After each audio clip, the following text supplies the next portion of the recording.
Você pode fazer aqui direto, se você quiser. O seu outro fone tá aqui. Tá. Boa noite. Boa noite. Eu não tinha dívidas para o país, não.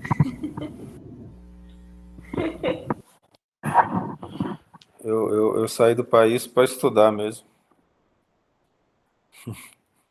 Mas tá bom. Gente, sempre bom ver vocês conversando. E esse bate-papo, vamos falar com o nosso Senhor. Querido Pai, luz de infinito amor e bondade, enche os nossos corações com a capacidade de compreendê-lo, no máximo que pudermos, pois para apresentarmos-nos diante da maior autoridade do universo, devemos vestir a nossa melhor roupa. E a nossa melhor roupa é a aura mais pura, com os melhores sentimentos, com a força de vontade voltada para o entendimento dos seus ensinamentos, trazido por nosso Senhor Jesus Cristo. Que os nossos corações se abram, nossas mentes se abram, e na associação do raciocínio e das boas emoções, dos bons sentimentos, trabalhemos em Teu nome, Senhor, para o bem de todos nós e dos nossos irmãos, assim como o Senhor nos ensinou. Muito obrigado, Senhor.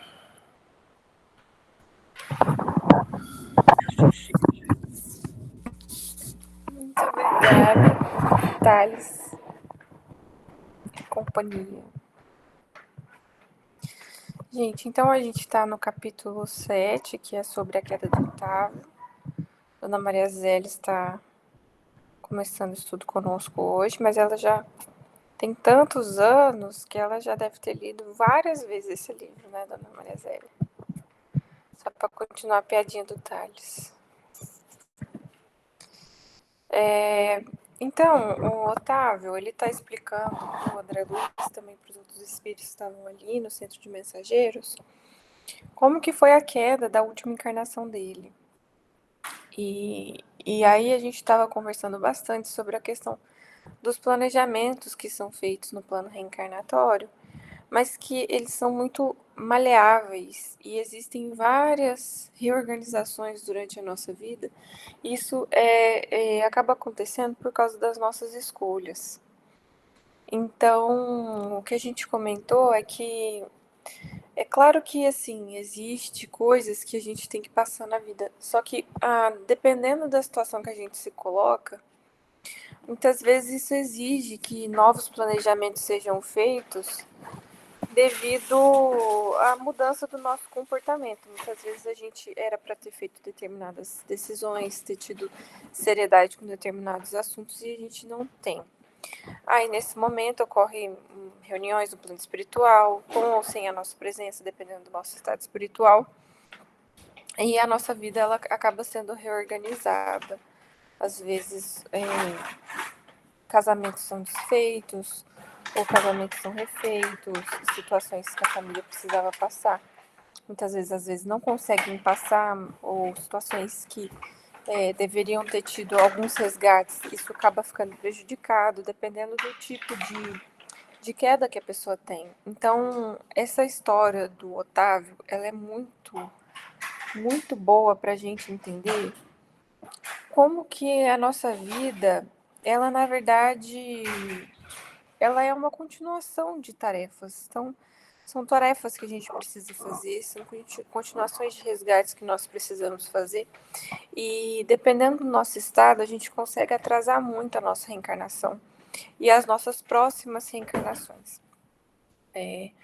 No início, são duas mulheres, né, a mãe e uma senhora, pedem para o Aniceto e para o Telésforo para que o Otávio tenha uma nova chance de reencarnação. E aí eles comentam que precisa ser analisado com muito cuidado porque ele está entre os médiums falidos. E aí são casos muito sérios.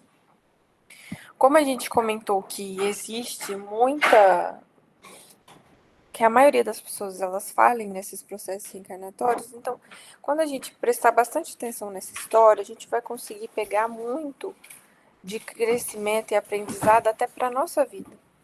Que é algo que, assim, a gente conversa bastante nos estudos e entre a gente também, que eu acho que é o ponto central do nosso crescimento espiritual. É quando a gente conseguir, dentro de nós, compreender que as coisas que acontecem nas nossas vidas, na verdade, elas têm um significado espiritual muito profundo. E a maneira como que a gente lida com as coisas que a gente vive vai determinar o quanto a gente vai purificar a nossa alma para quando a gente desencarnar. Então, o processo de vida ele fica muito mais simples, claro, na primeira vista, mas também muito mais complexo. Porque assim, simples porque, como a gente entende que a vida ela é espiritual, então o nosso raciocínio ele precisa levar em conta esse princípio da vida espiritual.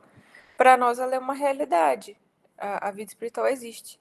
Então as decisões que a gente toma aqui na Terra, elas não podem ser mais da lógica da Terra, que é uma lógica materialista que não pensa em vida após a morte, que ela não pensa no depois, apenas vive. Então, vive lá os seus 80, 70, 80 anos, vive para acumular bens, vive para constituir família, mas sem estar muito ligado à questão educacional e espiritual da família.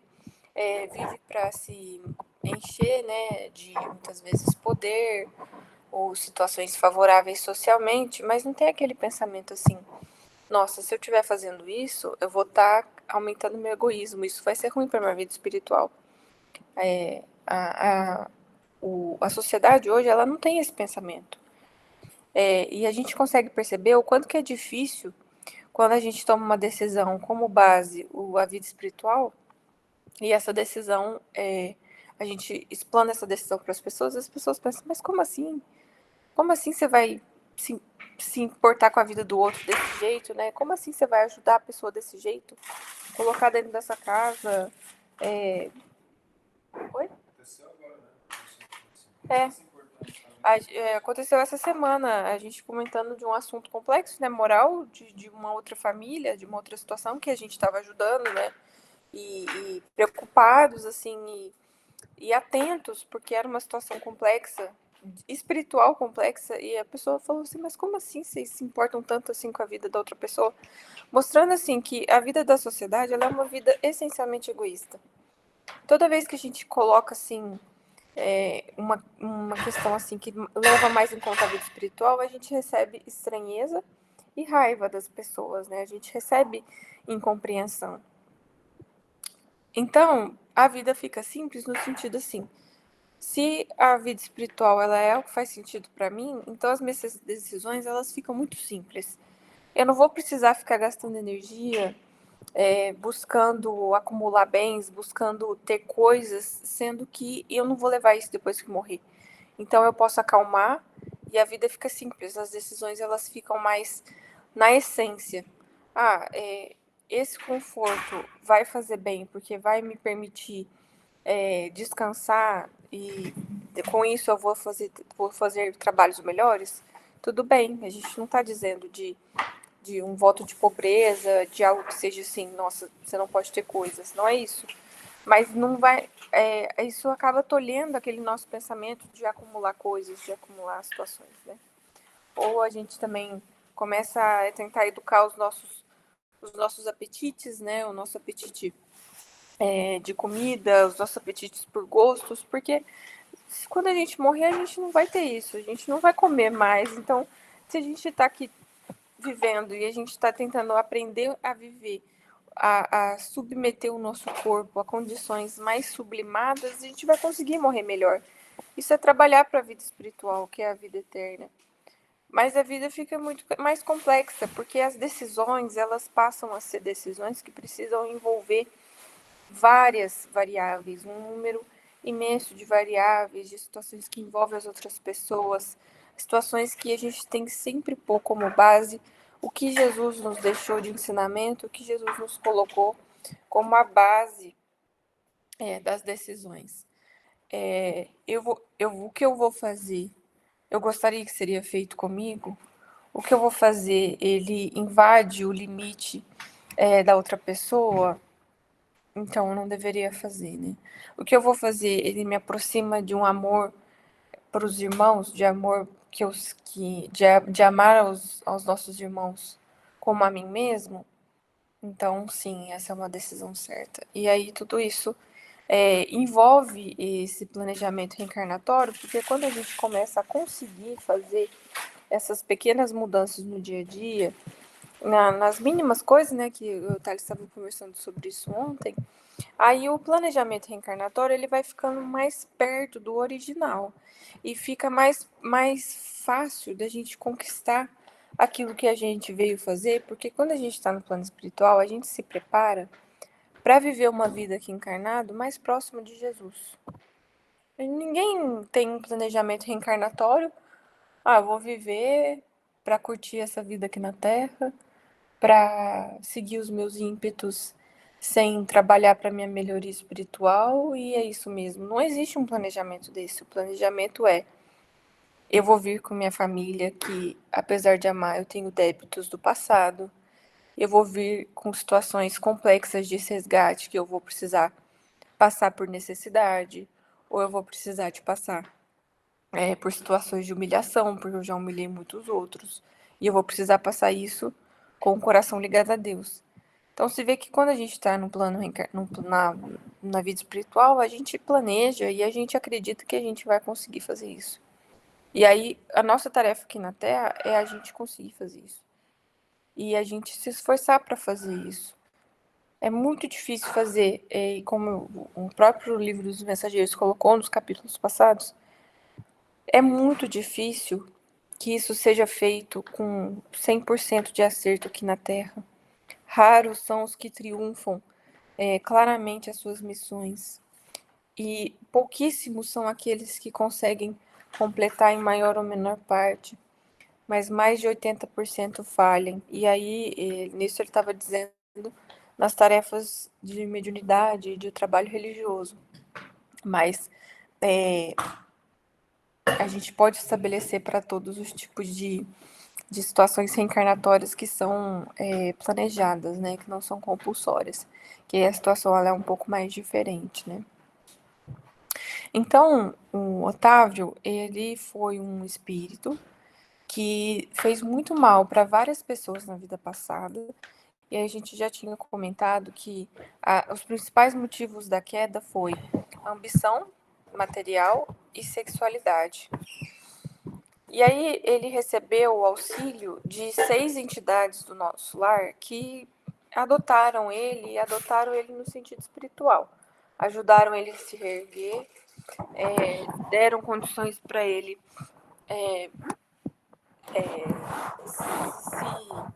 se curar, né, daquele momento que ele passou no umbral, que foram muito tempo, muitos anos.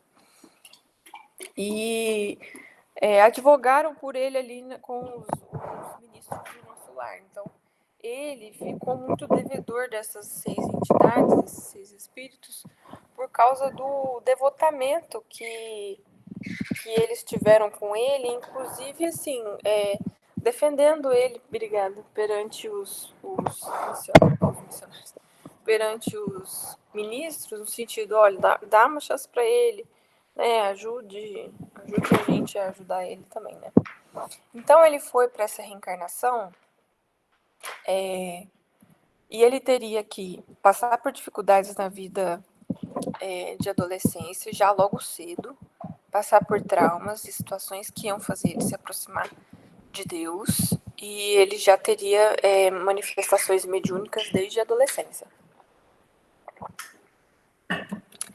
Aí, ele não poderia casar nessa vida, eles deixam bem claro, não porque a questão do casamento impede a atividade mediúnica, mas porque especificamente o caso dele pedia.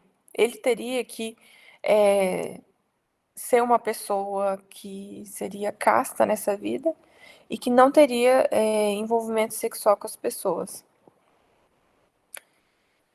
E aí a gente comentou bastante semana passada que isso mostra claramente os pontos em que ele falhou na vida passada. Parte da falência dele. Ele não teria condições de ter uma vida tranquila durante o início da vida, ele teria que trabalhar, teria que ter dificuldades financeiras. E aí chegariam, então, os 6 espíritos que ajudaram ele para ele adotar. E aí esses 6 espíritos, eles trariam tantos bons sentimentos para ele, trariam tanta sustentação, que ele receberia um apoio espiritual para continuar o trabalho. E nisso, tendo trabalho mediúnico para ser feito de ajuda aos semelhantes. Aí a diminuição da culpa. Então, ele recebendo esses espíritos, mostraria uma força de vontade para vencer o egoísmo, porque ele teria que dividir a vida financeira, a vida emocional e o tempo dele com as outras pessoas.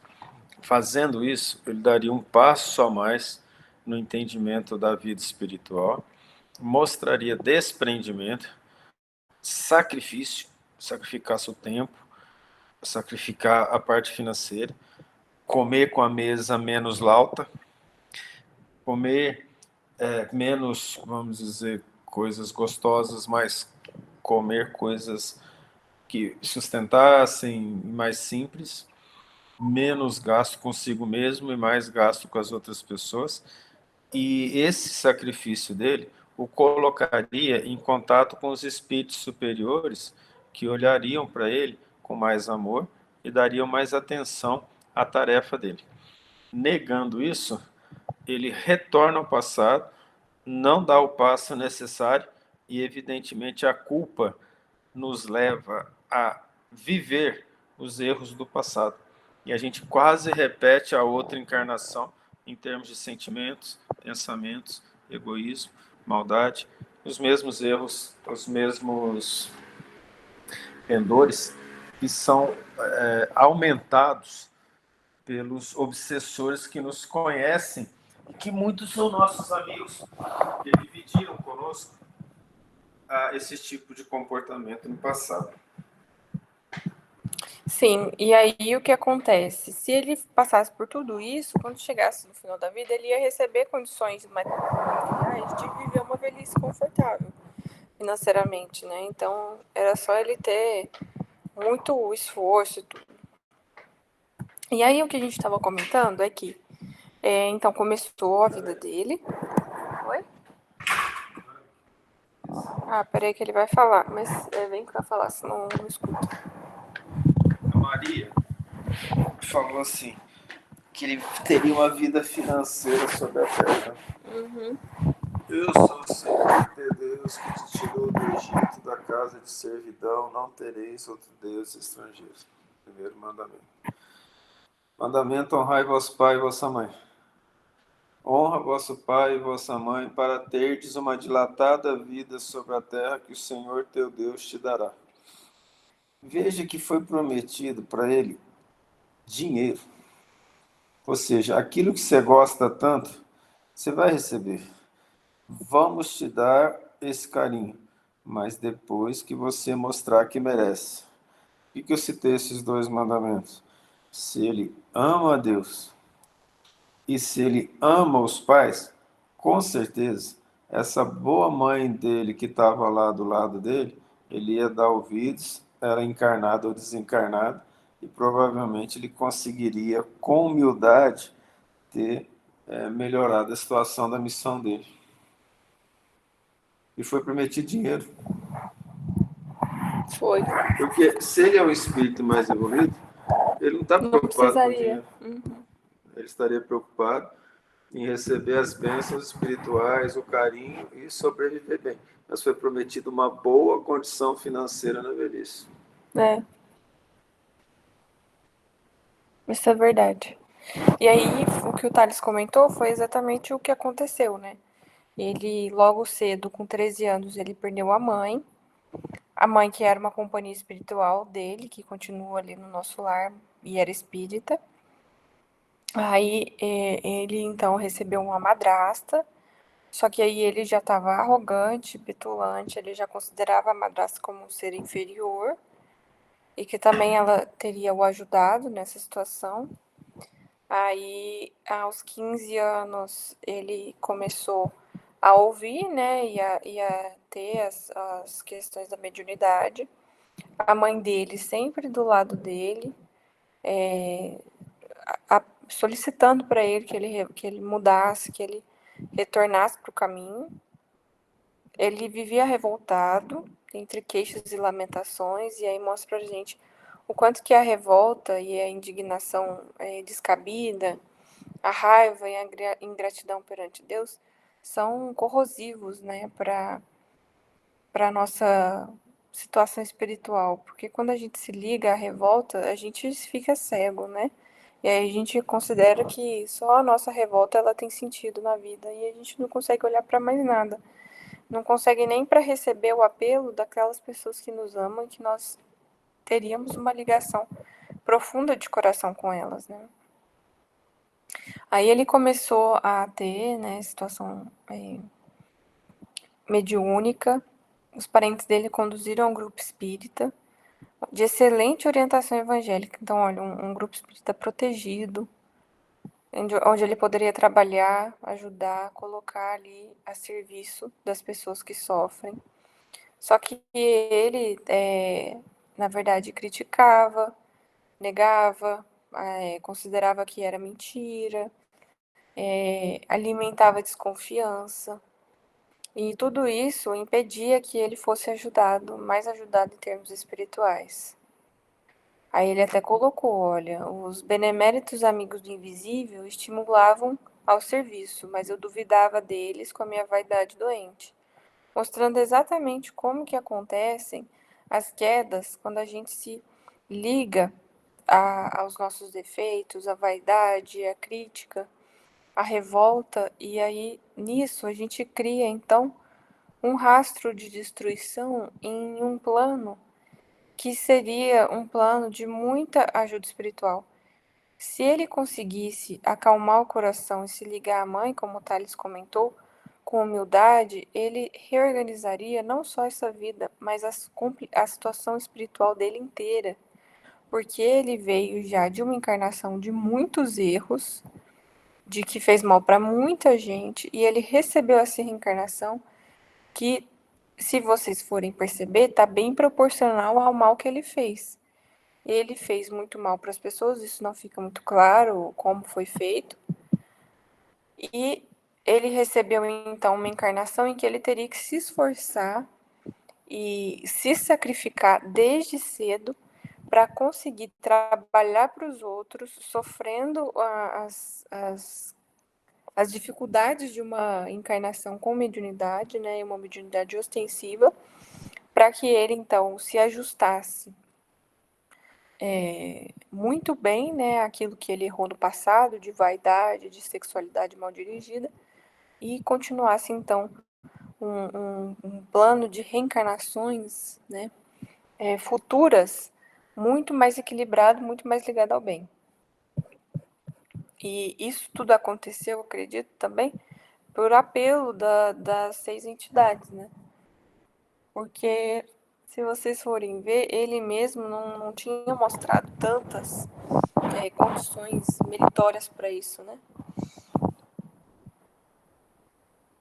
Aí, o que aconteceu? Ele procurou um médico, que foi aqui que a gente parou semana passada, que ele estava interpretando a mediunidade como uma alucinação, mesmo tendo sido apresentado já pela mãe ao espiritismo, mas também para um centro espírita sério. E aí um médico aconselhou experiências sexuais, e a gente parou nisso e comentou sobre a gravidade do que é, né, um trabalho desligado do bem, porque quando a gente se desliga do bem, a gente não recebe auxílio mais dos bons espíritos, a gente recebe dos obsessores. E aí é claro, como o Thales comentou, que o processo de culpa dele já estava instalado, porque ele já estava negando o trabalho e negando tudo aquilo que ele tinha prometido. Então retorna sim ao passado.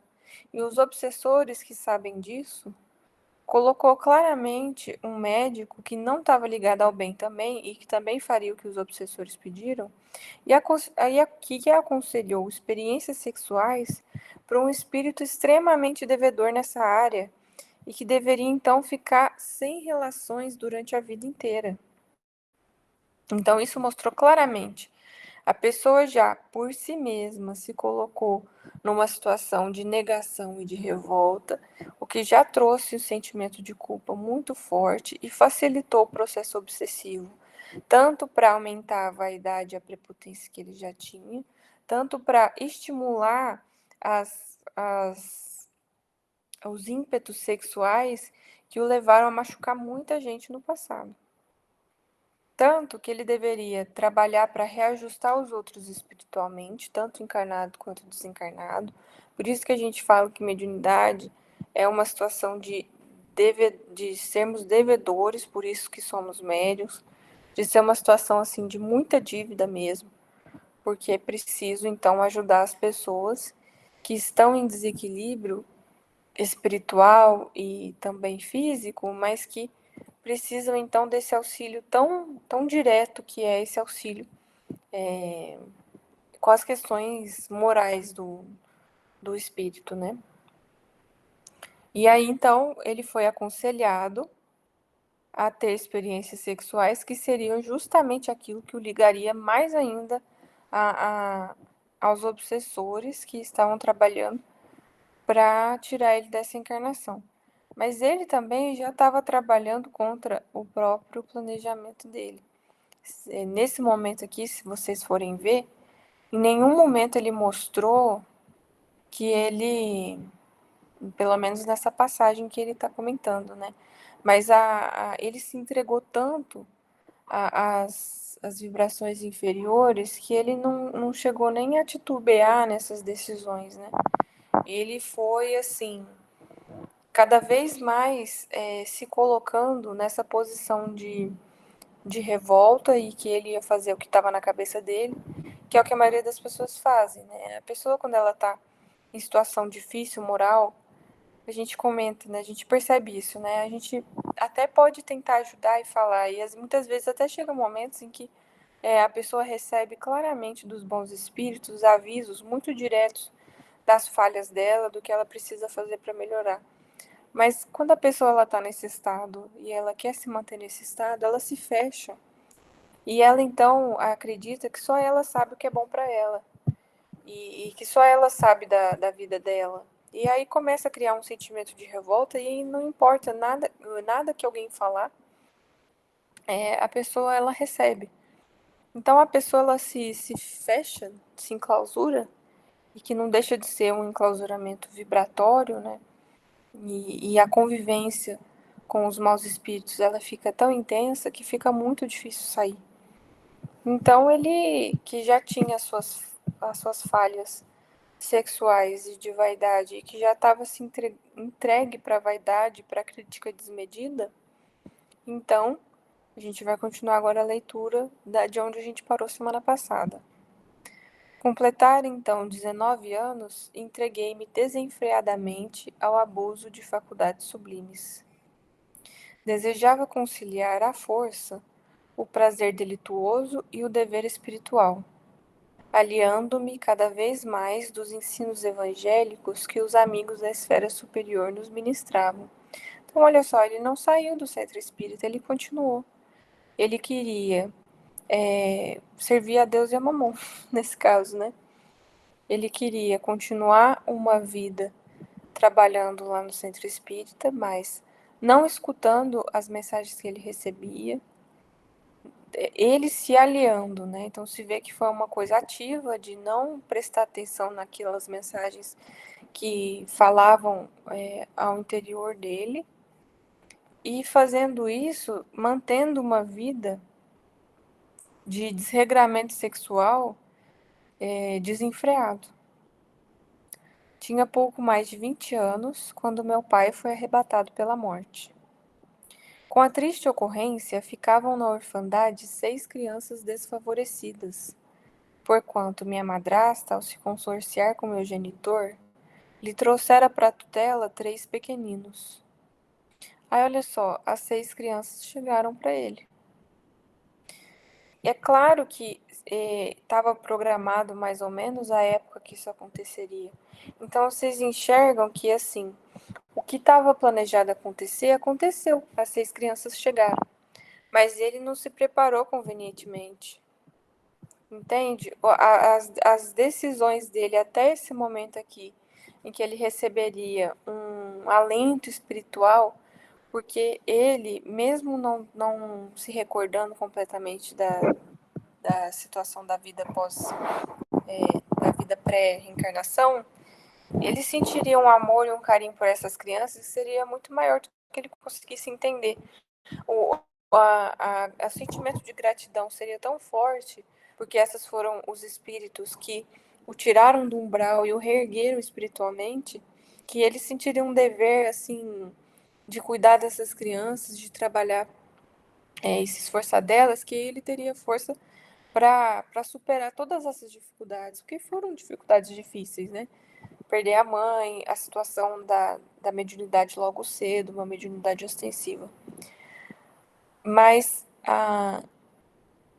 as decisões dele e a revolta constante que ele se colocou e a questão dele se entregar para o passado e se entregar em situações de sexualidade que trazem uma vibração muito pesada para o espírito, porque as companhias espirituais elas ficam muito pesadas, né? A gente comentou várias vezes que na situação sexual fora do carinho de amor, de companhia, de desejo de construir família, são situações que oferecem para os espíritos um material de sexualidade pesado e que os espíritos muito ligados ao sexo, eles se alimentam disso. Então, ocorrem verdadeiras situações de a relação que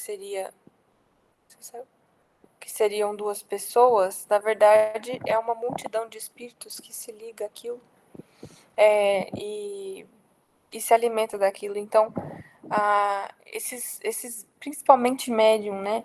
Ele como médium, a dispensação de energia ela acaba sendo muito maior, porque a ligação com o plano espiritual ela é maior. Então, ele tinha se colocado então numa situação de bastante perda de energia espiritual nessa situação. E aí ele já então se entregou a essa situação e agora ele tinha que receber essas 6 crianças. Em vão implorou-me socorro a pobre viúva. Nunca me dignei aceitar os encargos redentores que me estavam destinados. Olha que tristeza essa situação dessa frase que ele colocou aqui. Ele se achava muito superior à madrasta, não quis se ligar espiritualmente a ela e não quis ouvir apelos que falaram diretamente ao coração dele porque estava destinado. Chegou ali o encargo que ele pediu e ele aceitou na vida passada. Ele não se dignou a aceitar porque ele estava tão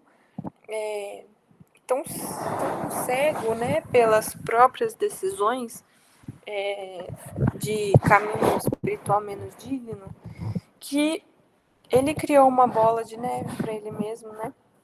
E aí ele se impediu de reconhecer aquilo que ele sabia que era para ele fazer. Ele tinha que fazer isso. Após 2 anos de segunda viuvez, minha desventurada madrasta foi recolhida a um leprosário. Olha só, uma segunda chance. A madrasta tinha pedido para ele: me ajuda a cuidar das 6 crianças. Ela ainda estava viva. Ele não quis. 2 anos depois, a madrasta faleceu. Novamente vem o pensamento e a chance que a vida deu. Precisava, então, era um outro momento que ele podia pensar: nossa, são 6 crianças que agora não tem ninguém. Agora eu pego essas crianças, né? E aí, de novo, ele não fez. Afastei-me, então, dos pequenos órfãos, tomado de horror. Abandonei-os definitivamente, sem refletir que lançava meus credores generosos de nosso lar a destino incerto. E olha para vocês verem, quando a gente pensa assim em termos espirituais, a gravidade disso. que ele comenta aqui. Ele lançou, então, 6 espíritos para destino incerto. Por que isso?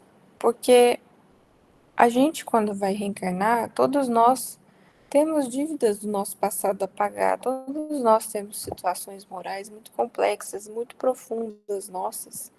E quando a gente prepara uma reencarnação, a gente prepara em termos de se ajudar, né? Em termos de ter pessoas ao redor, do nosso lado, seja família, seja pessoas que aparecem ao longo da vida, não necessariamente da família, mas que tem uma ligação espiritual conosco e vai fortificar, então, a nossa vontade, que sozinho é muito difícil que nós tenhamos uma força de vontade que seja forte o suficiente para que a gente supere os nossos problemas mais graves moralmente. Então, como a gente comenta sempre, né, o nosso lar sendo uma instituição que sim, está ligada ao bem, faz trabalhos ligados ao bem, mas que é composto de espíritos que ainda estão ligados à Terra em maior grau. Então, são espíritos que têm também a sua carga de sofrimentos. Então, essa decisão dele, ela não afetou simplesmente ele mesmo, afetou todos os espíritos que precisavam contar com a mediunidade dele para fornecer trabalhos, afetou todos os espíritos ou os encarnados que ele teria que ajudar com uma mediunidade santa e protegida, mas o mérito dele impediu isso. Então, com certeza facilitou o processo de obsessão sutil, processos de enganação mesmo dos obsessores em relação às faculdades mediúnicas, e também colocou esses 6 espíritos que precisavam dessa união e precisavam dele ajudando, para que eles também tivessem a sua força de vontade mais ligada ao bem. E eles mesmos, então, por sua vez, tivessem condições de trabalhar os seus próprios processos reencarnatórios. Porque cada um ali tem um mundo de tarefas e de recapitulações que precisam ser feitas. Quando ele abre mão da responsabilidade dele, ele está, então, favorecendo a queda dessas 6 pessoas junto. Assim como quando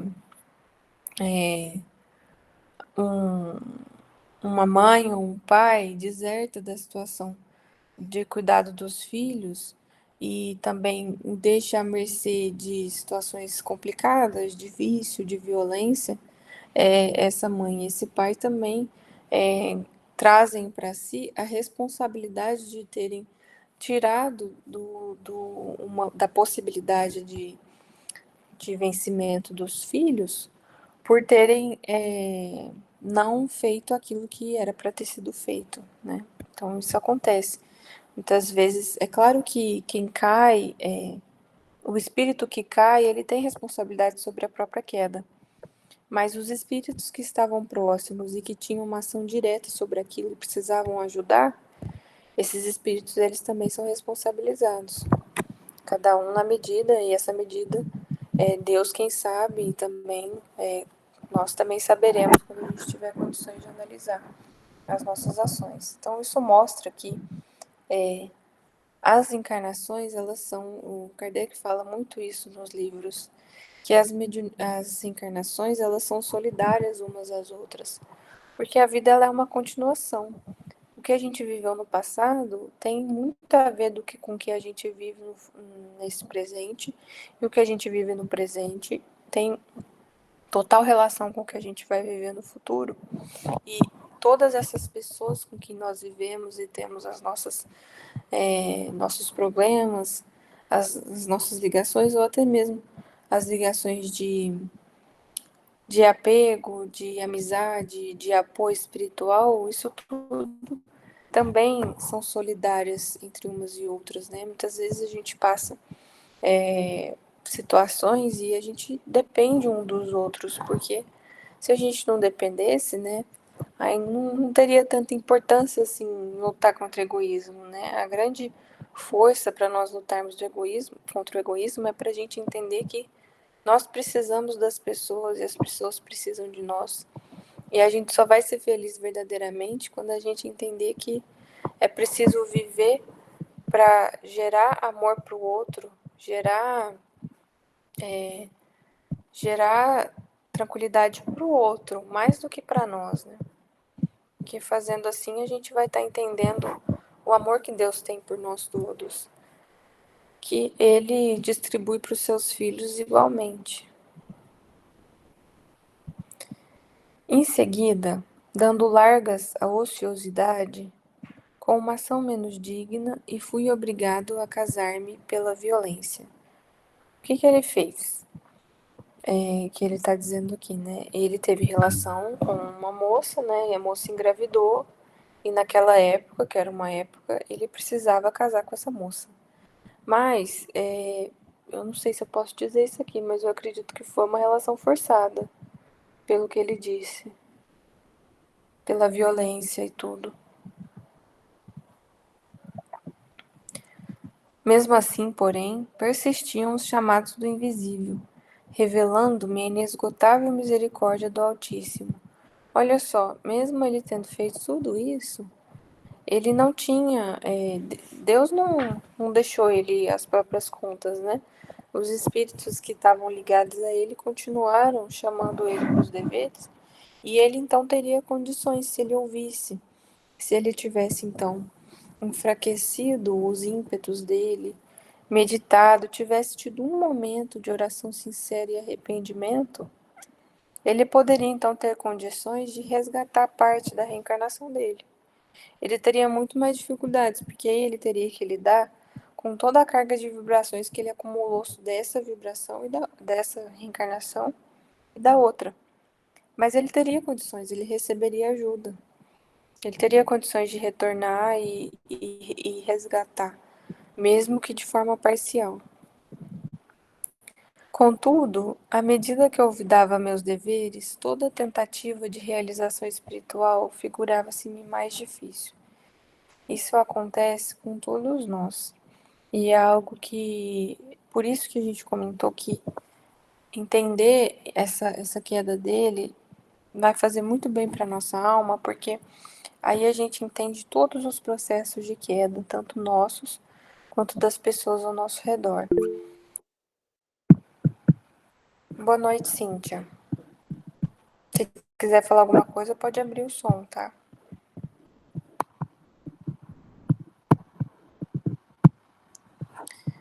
O que acontece? Vocês já viram, por exemplo, uma pessoa que começa a usar droga? Muitas vezes começa numa situação de recreação, em que a pessoa usa quantidades pequenas, usa porque os outros estão usando, vê ali e faz isso de forma esporádica. Conforme o vício ele vai se instalando, né, é algo que o próprio da própria parte do vício, né, isso acontece, ocorre então a dependência da droga e ela precisa ser feita cada vez em maiores doses, né? E aí a pessoa ela começa a usar cada vez mais e começa a gerar subterfúgios, então, para se manter no vício, né? Então, por exemplo, existem muitas pessoas que criam como se fosse aquele vício funcional. A pessoa ela não deixa de viver uma vida, né, normal assim para a sociedade. Ela considera assim, ó, é só no final de semana, então não é vício. Mas a gente sabe, né, até pela questão médica, fisiológica, que isso não existe. Não existe dose segura, né, nem do álcool. Então, aquela coisa assim, por exemplo, de só beber no final de semana, não significa que a pessoa não seja viciada em álcool, porque se a pessoa não consegue ficar sem beber no final de semana, isso já é uma situação de vício. E aí, quanto mais a pessoa se enfia, né, nessa situação, menos ela tem forças para sair. Então, a situação que é o que a gente mais vê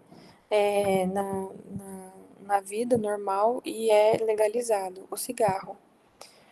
O cigarro, então, ele gera esse vício e a gente, como a gente vê, né, velhinhos de 80, 70 anos que não conseguem parar de fumar e tem uma coisa com cigarro que não consegue nem diminuir, aí muitas vezes até aumenta a quantidade de cigarro ingerido, muitas vezes tendo já problema respiratório, tendo falta de ar, e a pessoa não consegue ficar sem o cigarro. A gente viu pessoas assim que são dependentes do oxigênio já em casa, porque o pulmão ele já não tem condições mais de fazer as ventilações corretas e a pessoa não conseguir largar do cigarro. Então, isso é basicamente isso também com as nossos desastres morais. Quanto mais a gente se agarra a eles e a gente menos, então, trabalha para o nosso melhoramento, quanto a gente menos trabalha para desfazer aquilo que a gente fez no passado e nessa vida mesmo de erro, mais a gente engendra essas vibrações e esse peso no nosso perispírito e comanda, então, os nossos cérebros. Quando a gente chega nesse estágio, os obsessores que estão acostumados a se alimentar das vibrações que a gente oferece para eles, eles já têm livre passagem para o nosso córtex. A gente comentou, né, o Thales lembrou dos estudos, que eles colocam uma espécie de gelatina nos nossos centros, principalmente no córtex cerebral, na medula ou em órgãos específicos, assim como aconteceu lá naquele capítulo nos domínios da mediunidade que a gente leu sobre o álcool, né? Então é só simplesmente eles colocarem eles deixam, né, esse gel em nós, e é só eles colocarem vibrações pesadíssimas em determinados centros nossos, centros que a gente está acostumado a aceitar e responder, que imediatamente a gente faz o que eles pedem. E na situação dele, né, existiam muitas áreas em que isso poderia acontecer, né? E a mais difícil de todas, a gente pode ter certeza que é a área sexual. Então, fica cada vez mais difícil, porque ele já se habituou, então, lá para os 20 e poucos anos, a viver e responder vibrações pesadíssimas. Então, ele já se colocou numa situação, e evitando também todos esses apelos, ele já se colocou numa situação que ele até conseguia pensar em sair dessa vida e melhorar, só que aquilo já se tornava tão distante, tão difícil, ele já não tinha, ele mesmo já tirava a própria força que ele teria para vencer. E continuou a tragédia que inventei para o meu próprio tormento. Tá tudo bem até agora, gente?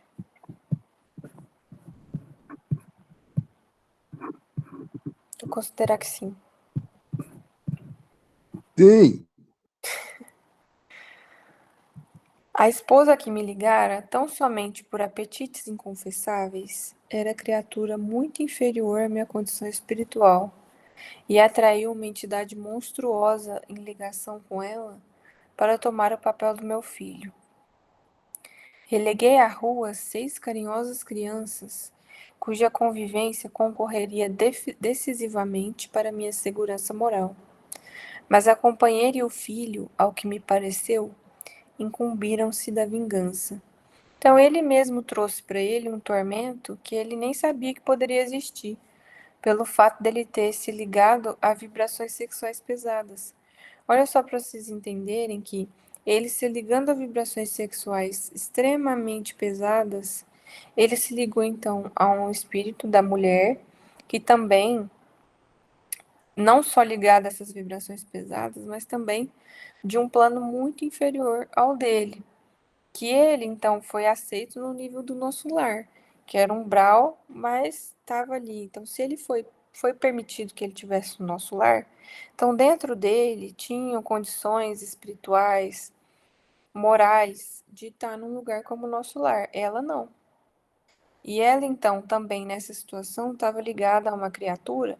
Quando ele fala entidade monstruosa, a gente pode entender um espírito muito primitivo, muito violento, muito sexualizado, entende? Atormentaram-me ambos até o fim da existência, quando para aqui regressei. Mal tendo completado 40 anos, roído pela sífilis, pelo álcool e pelos desgostos, sem nada haver feito para meu futuro eterno, sem construir alguma coisa no terreno do bem. Aí a gente entende que ele mesmo criou as próprias lutas. Ele pegou uma encarnação que, sim, difícil para ele em termos espirituais, porque seriam muitos sacrifícios em favor dos outros. Ele teria que se humilhar desde cedo e aceitar trabalhar e ter pouco para alimentar 6 crianças. E aceitar, então, filhos que não eram dele, filhos que eram da segunda esposa do pai, e aceitar que a mãe dele ia morrer muito cedo, e aceitar dentro dele mesmo, com muita força de vontade, a necessidade de não ter relações sexuais, de não ter relacionamento amoroso. Porque com certeza, na própria adolescência, ele já teve um momento de ter percebido que a situação dele emocional era difícil. Pode falar, Wilson. Maria Tereza, nesse caso, ele recebeu um conselho, né, do médico no caso. Tudo bem que dá para entender que o conselho foi muito errado, né? Mas para a gente, como a gente pode entender que um conselho vindo de outra pessoa pode nos ajudar, ou ajudar para o bem ou ajudar para o mal? Conseguir, Olha, você entendeu? entendi. Eu acho que essa resposta tem que ser assim. Sempre que a gente recebe um conselho, a gente tem que pensar. No caso, o que Jesus faria nessa situação? Esse conselho está ligado aos princípios cristãos de Jesus? Eu acho que é isso, viu? Porque, por exemplo, nessa própria situação, ele estava achando que ele tinha alucinações e tudo, e aí um médico orienta experiências sexuais. Ele poderia pensar, por que experiências sexuais ajudariam alucinações? Ele poderia pensar, nossa, Jesus falou, se você olhar para uma mulher com desejo, você já pecou contra ela. Isso não tem sentido. E Não, aí, concordo, concordo. Nesse caso, sim.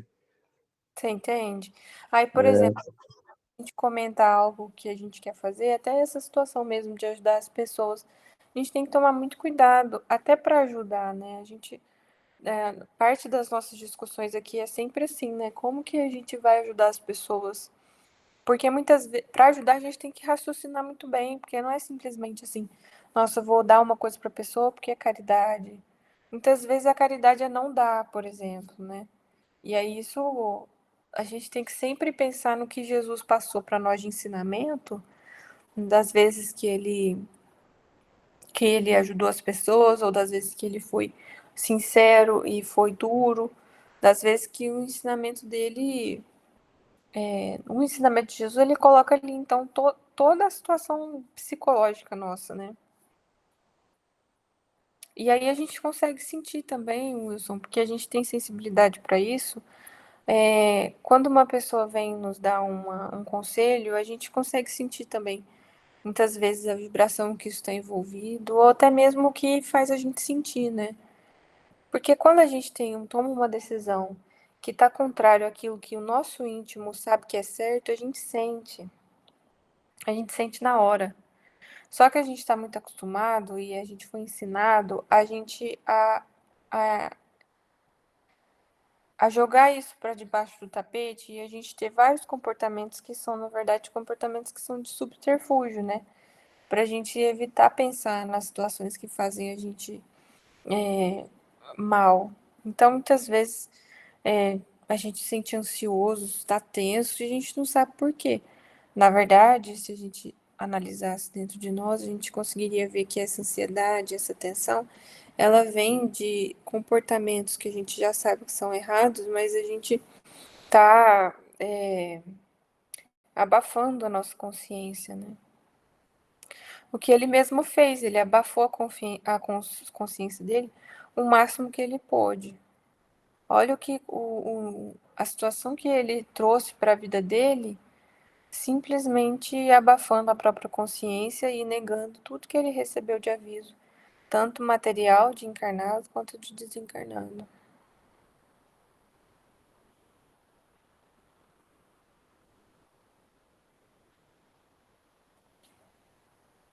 Mas aquilo que é pro bem, aquilo que é bom, nunca vai ser algo taxativo.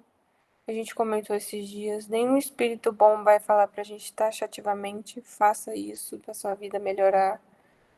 Nenhuma boa pessoa, nenhum bom espírito vai chegar e falar, como a gente comentou, né? Use azul, use essa cor, tem esse amuleto que você vai melhorar. Nenhum bom conselho vai ser um conselho que vai favorecer o nosso egoísmo. Por exemplo, um conselho que a gente usa muito e a gente não percebe. Você tem que pensar em você. A gente usa muito isso, né? Você tem que pensar em você primeiro, mas pensar na gente primeiro já não é egoísmo? Então, algo que tá assim, no mundo inteiro, que as pessoas falam, não, o meu problema é que eu faço as coisas demais pelas pessoas. Se fosse algo do coração, se fosse uma caridade sincera, honesta, você acha que isso seria problema? Não, né? Porque foi o que Jesus pediu. Então, assim, a nossa situação como encarnado é uma situação de muito aprendizado, de muita luta mesmo, porque a gente não é ensinado desde cedo a pensar baseado em princípios cristãos. Isso que é uma sociedade que se diz cristã, mas ela não é cristã. Então a gente tem que tomar muito cuidado com tudo que a gente recebe de conversa, mas também com tudo que a gente vai fazer. Qualquer situaçãozinha simples que seja, ela precisa da nossa concentração e o desejo de fazer o bem. Porque fazendo isso, a gente vai estar, então, garantido, né, a uma companhia espiritual boa, e a gente vai estar dando chance de prestar atenção nesses apelos, porque a gente se engana muito mesmo, né? Não- na nossa condição, é uma condição de muito erro ainda. Mas se a gente ajuda, é aquela coisa, ajuda-te e o céu te ajudará.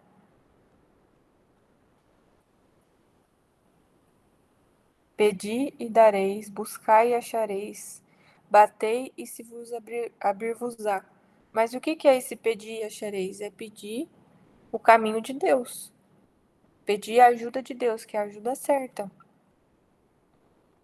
É buscar a Deus. Se buscar a Deus, vai achar, mas é buscar com aquele coração cheio de vontade de se ligar às coisas do bem. E fazendo isso, a gente diminui a chance da gente se ligar aos caminhos do, do, do passado que a gente está muito acostumado a fazer, né? Grande e larga, né? É a porta da perdição, Thales.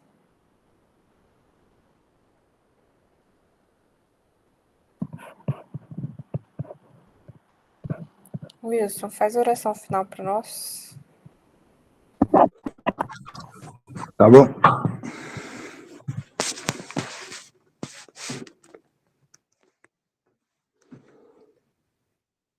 Mestre Jesus, glorificamos, Senhor, o seu nome diante do Pai. Gratidão por esse momento de estudo, pela santa doutrina espírita, onde possamos entender um pouco sobre o caminho do bem, entender a real necessidade de fazermos o bem,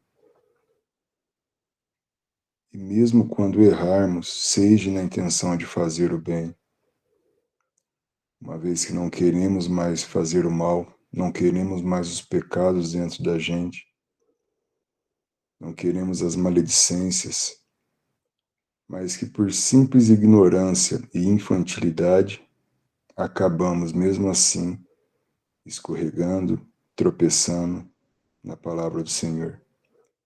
E pedimos que nesse momento, com seu manto de misericórdia, o Senhor nos perdoe, nos levante e coloque novamente no caminho, pois o fazer o bem é necessário. Precisamos disso para poder evoluir e para poder tornar o mundo melhor,